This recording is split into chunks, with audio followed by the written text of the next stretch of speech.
Hey welcome back guys, welcome back everyone to my channel tax साथी।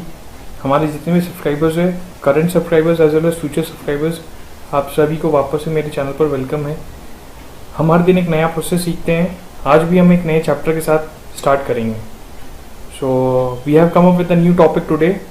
जिसका नाम है one time relaxation for verification of income tax returns for 5 assessment years, जो government of India ने कल ही एक सर्कुलर इशू किया है डेटेड 13 जुलाई 2020।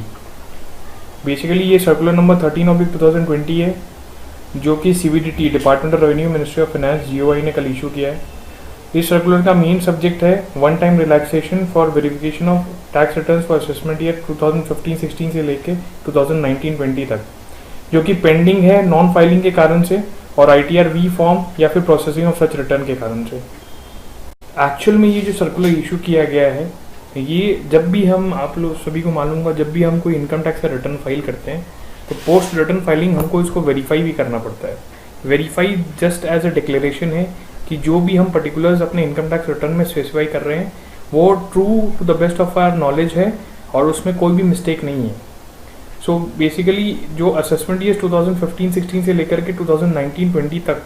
जो भी इनकम टैक्स रिटर्न्स फाइल किए गए थे, उनका जो एक्नॉलेजमेंट होता है, जो ITR-V फॉर्म में हमें एक्सेप्ट करना पड़ता है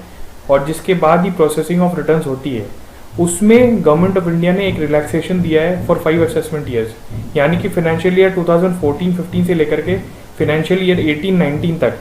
जो भी इनकम टैक्स के रिटर्न्स है जिनका वेरिफिकेशन नहीं हुआ है, उसके लिए एक रिलैक्सेशन है। तो इसमें गवर्नमेंट ऑफ इंडिया ने सर्कुलर में ये कहा है कि in respect of any ITR which is filed electronically without a DSC, the taxpayer is required to verify it using any of the following modes within the time limit of 120 days from the date of uploading the ITR।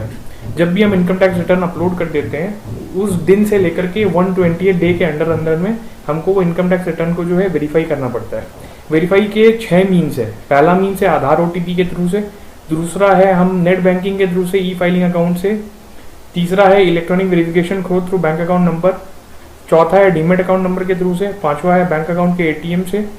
And sixth और last process जो commonly use होता है basically वो है duly signed physical copy of ITR-V form, जो हमें CPC Bangalore processing centre में भेजना होता है। इस रिगार्ड में CBDT के पास में एक कंसर्न क्रिएट हुआ कि बहुत सारे large number of income tax returns जो कि फाइल किए गए थे 2014-15 से लेकर के 2018-19 तक, उनके बहुत सारे रिटर्न्स का ITR-V फॉर्म जो रिसिट किया जाना चाहिए था CPC बेंगलोर में, वो नहीं किया गया। वो नहीं होने से अगर हम ITR फाइल कर देते हैं और उसका एक्नॉलेजमेंट नहीं भेजते हैं तो वो डीम कर लिया जाता है कि वो ITR जो हमने फाइल किया है वो इनवैलिड है और फिर वो आगे प्रोसेसिंग में नहीं जाता और जो इनकम टैक्स लॉ के जो कॉन्सिक्वेंसेज है of non filing of return वो उसके ऊपर में एप्लीकेबल हो जाते हैं। तो इस 5 साल के इश्यूज को देख करके जो ह्यूज क्वांटिटी ऑफ रिटर्न्स की असेसमेंट स्लिप जो नहीं गई है, उसको ध्यान में रखते हुए गवर्नमेंट ऑफ इंडिया ने, जो उनके पास पावर्स है under section 119 of the income tax act 1961, उन्होंने इन असेसमेंट ईयर्स के लिए 139 के अंदर में एक चेंजेस किया है।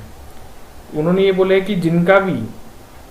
इनकम टैक्स रिटर्न्स वो इनकम्प्लीट है due to non submission of ITR-V form for verification, वो वापस एक अपॉर्चुनिटी दे रहे हैं कि वो उसका जो एक्नॉलेजमेंट है आप 30 सितंबर 2020 तक कर सकते हैं, either by sending a physical copy of ITR-V to the CPC या फिर इलेक्ट्रॉनिक वेरिफिकेशन कोड या OTP मोड्स, जो मैंने ऊपर में आपको 6 प्रोसेसेस बताए, उनमें से कोई भी आप प्रोसेस इम्प्लीमेंट करके 30 सितंबर 2020 तक अपना ITR फॉर्म का एक्नॉलेजमेंट जो है वो आप सबमिट कर सकते हैं। लेकिन ये रिलैक्सेशन सिर्फ उन्हीं केसेस में दिया जा रहा है जिन केसेस में डिपार्टमेंट ने ऑलरेडी कोई ना कोई मेजर नहीं लिया हो। अगर डिपार्टमेंट ने कोई मेजर ले लिया है तो ये रिलैक्सेशन उन केसेस पे एप्लीकेबल नहीं होगा। फर्दर, जब भी हम इनकम टैक्स रिटर्न सेक्शन 139 के अंदर में फाइल करते हैं,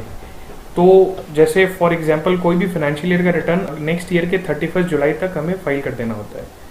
तो जब भी हम रिटर्न फाइल कर देते हैं, उस ईयर एंड से 1 साल के अंदर में 143(1) में उस इनकम टैक्स रिटर्न की इंटीमेशन आती है प्रोसेसिंग होकर के, वो भी कंप्यूटराइज्ड।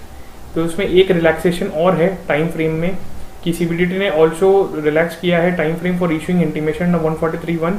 एंड कहा है कि वो रिटर्न जो है प्रोसेस हो जाएंगे अप टू 31 दिसंबर 2020। तो ये जो 1 ईयर का टाइम गैप मिलता था year in which the acknowledgement has been filed, उस दिन से 1 साल के अंदर अंदर में जो हमको इंटीमेशन हो जाना चाहिए था, इसमें भी एक फास्ट मूविंग प्रोसेस आया है। अगर 30 सितंबर तक इन ईयर्स के लिए हम अगर रिटर्न फाइल कर देते हैं, जो रिटर्न फाइल किया हुआ है उसका एक्नॉलेजमेंट दे देते हैं, तो 31 दिसंबर 2020 तक वो रिटर्न्स प्रोसेस हो जाएंगी और इंटीमेशन जो है वो सेंड कर दिया जाएगा टैक्स पेयर को through eight there registered email ID. और अगर कोई रिफंड प्रोसीजर बनता है इन रिटर्न्स के लिए तो वो भी प्रोसेस किया जाएगा under the provisions of 244A sub clause 2। In case tax payer जो है कंसर्न उसको अपना रिटर्न रेगुलराइज नहीं होता है by furnishing a valid verification by 30 सितंबर 2020, नेसेसरी कॉन्सिक्वेंसेज जो है वो लिए जाएंगे इनकम टैक्स डिपार्टमेंट की तरफ से, just as non filing of return में लिए जाते हैं। तो ये है एक्चुअल में, ये है सर्कुलर नंबर 13/2020 जो कल यानी कि 13 जुलाई 2020 को पब्लिश किया गया है। Thank you so much, remain connected with our channel for more updates.